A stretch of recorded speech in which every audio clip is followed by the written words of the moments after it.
planes crashed into Level 4 of the World Trade Center, transmit a second alarm, and start relocating companies into the area. 10-4, Battalion 1.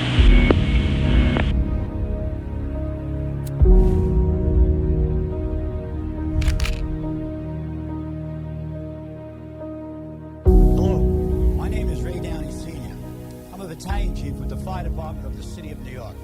I've also worked with FEMA for the past 5 years, assisting in the development and planning of strategy and tactics for collapse rescue operations.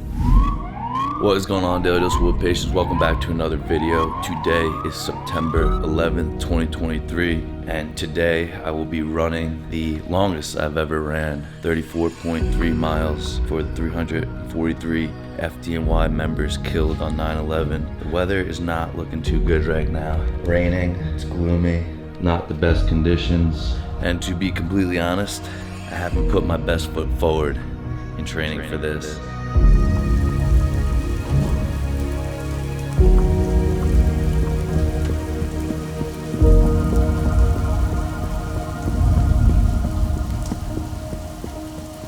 I think if you asked me growing up how I could describe my dad in 3 words, I'd say he loved his family, he loved his job, and he loved running. Did a part of you hope maybe there's a chance your father wasn't there in the mix? I thought that. Yeah. I said even if he was home, he would have been heading in. He would have been there no matter what. Yeah.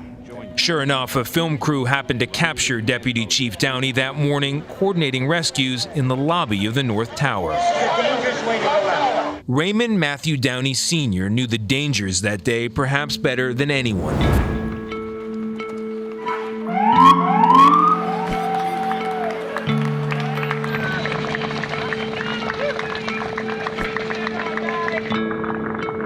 Knowing how and why buildings collapse is equally important. A wise man once said that a structure is an arrangement of building materials constantly working to defy gravity.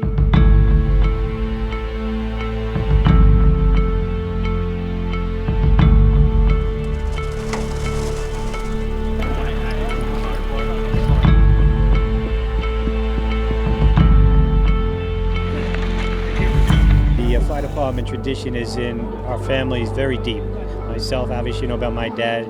My wife, Lynn, her father was on, her uncles, her brother, my brother. So we have a big fire department tradition in the Downey and crew families. You know, my dad never really talked about the job, and I didn't really grasp what my grandfather had done and his rank and position and what my dad was doing until I got on to FDNY EMS.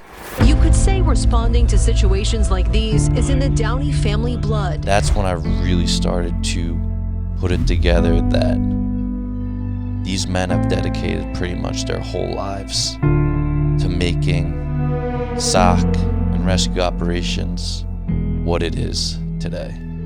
Always thinking about him and his values, his character. Mile 14, the miles just keep passing by quicker and quicker. Mile time pop up and I'm like, there's no way, we just did another mile. We're in Reese Park right now. I was looking at a little cool, pale and diaphoretic this morning once we started after like mile 5. So I think I bounced back now.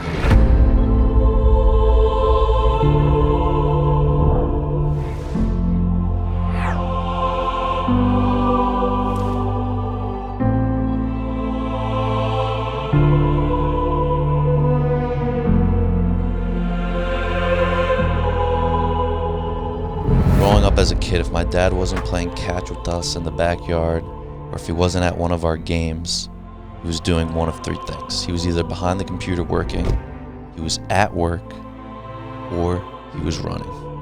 And he ran and ran and ran and ran and ran. And I can never understand why he loved running so much. But his dad did the same thing. We watched him run marathons, so he instilled that in us to follow his way. And when it came to saving lives, he had a nickname as big as his reputation. Someone said, oh yeah, he's sitting next to God on the way in. I'm like, who's God? He said, oh yeah, they refer to your dad that way sometimes.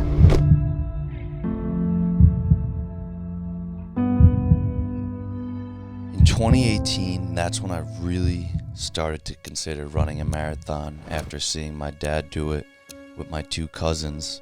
I was still in college at the time and I was coming off a broken leg, and seeing him run made me so emotional.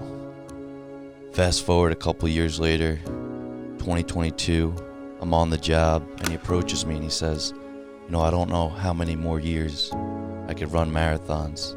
This might be my last year running. Do you want to do it with me?" I said, "Of course," not knowing what challenges training would bring moving forward. Now, growing up, we played every sport imaginable. There wasn't a day of the week that we didn't have a game or practice. We were so involved in sports at a young age and continued to be involved in sports all throughout high school and college. I went on to play lacrosse at Keene State up in New Hampshire. My brother ended up meeting me there once he graduated high school, and he played soccer. I've always been an athletic guy. I've always enjoyed playing sports. But there's one thing that I did not enjoy, and that was running, especially long distance. I was around 5 years old at the time. My dad is a chief in the fire department. He's got almost 40 years on, and his dad was chief of special operations, and he died on 9/11. So my grandfather passed away on 9/11, and 9/11 is a very special day for us. It holds dear to our heart. We want to make sure that people don't forget, and that's why we ran today. After I finished my last lacrosse game in 2019, I kind of neglected cardio.